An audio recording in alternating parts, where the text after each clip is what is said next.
Você sabe para que serve esta camiseta? Essa é mais uma dica do psicólogo César Fialho, especialista do sono. Você sofre com apneia e ronco?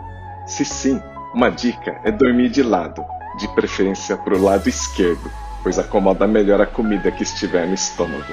E para quem tem dificuldade para dormir de lado, tem essa dica engraçada: costurar bolsos nas costas da camiseta e colocar bolas de tênis nelas.